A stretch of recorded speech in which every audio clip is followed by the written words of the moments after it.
మస్తు షేడ్స్ ఉన్నాయిరా. మన కౌశిక్, అభినవ్ గౌతమ్ లీడ్ రోల్‌గా వచ్చిన ఈ మూవీ ఫిబ్రవరి 23 థియేట్రికల్ రిలీజ్ అయింది. బట్ ఎక్కువ రెస్పాన్స్ అయితే రాలే. సో ఓవరాల్‌గా మూవీ ఎలా ఉందంటే నాకైతే నచ్చింది. మీరు కూడా ఒకసారి చూసేయండి. ఇక స్టోరీ అండ్ ప్లాట్ విషయానికొస్తే Abhinav Gomatam in Manohar character.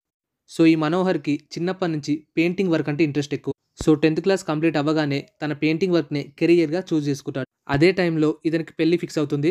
But పెళ్లికి ఒకరోజు ముందు పెళ్లి కూతురు పెయింటింగ్ చేస్తే వచ్చే డబ్బు సరిపోదని అదే ఊర్లో ఇంకో అతనితోటి జంప్ అయిపోతుంది. సో ఇక్కడి నుంచి మనోహర్ తనను తను ప్రూవ్ చేసుకోవాలని సిటీకి వెళ్ళి ఫోటోషాప్ నేర్చుకొని ప్రింటింగ్ ఫ్లెక్స్ షాప్ పెట్టాలనుకుంటాడు. సో ఈ ప్రాసెస్లో ఏం జరిగింది, ఎలాంటి స్ట్రగుల్స్ ఫేస్ చేశాడు, చివరికి తను అనుకున్నది సాధించాడా లేదా, ఇదంతా మీరు మూవీలో చూస్తారు. సో నాకు ఈ మూవీలో బాగా నచ్చింది ఏంటంటే మనోహర్ క్యారెక్టర్ని చాలా రియలిస్టిక్గా చూపించారు. ప్రతి ఒక్కరిలో ఏదో ఒక టాలెంట్ ఉంటుంది. దాన్ని ఎవరు నమ్ముకొని ముందుకు సాగుతారో వాళ్ళే సక్సెస్ అవుతారు. కానీ చాలామంది తమకున్న టాలెంట్ని పట్టించుకోకుండా ఏదేదో చేసి ఫెయిల్ అవుతూ ఉంటారు. సో అలాంటి వారి కోసమే ఈ మూవీ. అండ్ ఈ మూవీలో బాగా ఇంపాక్ట్ చేసే పాయింట్, మన దగ్గర టాలెంట్ ఉన్నప్పటికీ దానికి కావాల్సిన ఫైనాన్షియల్ సపోర్ట్ లేకపోతే ఎలాంటి స్ట్రగుల్స్ ఫేస్ చేస్తాం, అలాగే మన దగ్గర డబ్బు ఉంటే మనని ఎలా చూస్తారు, డబ్బు లేకపోతే ఎలా చూస్తారు, ఇది కూడా చూపించారు. దాంతోపాటు టాలెంట్ ఉన్నవాడు ఏదో ఒకరోజు సక్సెస్ అవుతాడు. ఎన్ని ఇబ్బందులు వచ్చినా కావాలనుకునే సాధించి తీరుతాడు. ఇలాంటి చాలా మోటివేషన్ పాయింట్స్ ఉన్నాయి. ఇందులో ఉన్న మనోహర్ క్యారెక్టర్ కూడా తను ఫోటోషాప్ ఓపెన్ చేయగానే సక్సెస్ ఏం అవ్వడు, ఫెయిల్ అవుతూనే ఉంటాడు.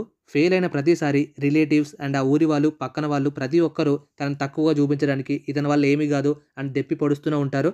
బట్ అలాంటివన్నీ పక్కన పెట్టేసి తను ఏదైతే అనుకున్నాడో, ఏదైతే సాధించాలనుకున్నాడో అది ఎలాగైనా సాధించాలి అనే ఒక గట్టి సిద్ధాంతంతో ముందుకు వెళ్తూనే ఉంటాడు. ఇక ఫస్ట్ హాఫ్ విషయానికి వస్తే ఇక్కడ మొత్తం మనోహర్ చైల్డ్హుడ్ లైఫ్, అలాగే తన ఫ్లెక్సీ షాప్ పెట్టడానికి రీజన్ ఏంటి, తనకి ఏం అవమానం జరిగింది, ఇవి చూపించారు. ఫస్ట్ హాఫ్లో స్టార్టింగ్ కొన్ని సీక్వెన్స్ చాలా ఫన్నీగా ఉంటాయి. అండ్ ఇంటర్వెల్ వచ్చేసి పెద్దగా ఏం ఉండదు. అండ్ సెకండ్ హాఫ్లో వచ్చే చివరి 15 మినిట్స్ చాలా ఎమోషనల్గా ఉంటుంది. మనందరం డెఫినెట్లీ కనెక్ట్ అవుతాం దానికి. ఎందుకంటే మన యావరేజ్ మిడిల్ క్లాస్ బాయ్ ఎలాంటి ప్రాబ్లమ్స్ ఫేస్ చేస్తాడు, తన లైఫ్లో ఏం సాధించాలనుకుంటాడు, ఎలాంటి సాక్రిఫైజెస్ చేస్తాడు, ఇవన్నీ చూపిస్తారు. అండ్ క్లైమాక్స్లో ఒక చిన్న ట్విస్ట్ కూడా ఉంటుంది. అది కూడా ఓకే అనిపించింది. And coming to the performances, Abhinav Gomatham కామెడీతో పాటు ఎమోషనల్ సీన్స్ కూడా పర్ఫెక్ట్గా చేశాడు.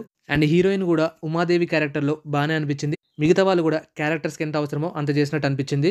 సో ఓవరాల్గా నేను చెప్పేది ఏంటంటే ఈ మూవీ ఒకసారి ట్రై చేయండి, మీకు డెఫినెట్లీ నచ్చుతుంది. మన లైఫ్లో జరిగే ప్రాబ్లమ్స్ అయినా, సాక్రిఫైజెస్ అయినా, మనం ఏదైనా సాధించాలనుకుంటే ఎలాంటి స్ట్రగుల్స్ వస్తాయి, మనీ వల్ల మనకి ఎంత ఇంపార్టెన్స్ ఇస్తారు, మనీ లేకపోతే ఎలా చూస్తారు, ఇలాంటి చాలా రిలేటబుల్ కంటెంట్ ఉంది. సో ఒకసారి లుక్ చేయండి. అమెజాన్ ప్రైమ్లో అవైలబుల్గా ఉంది. Okay, let's meet in the next video. Love you all. Bye bye.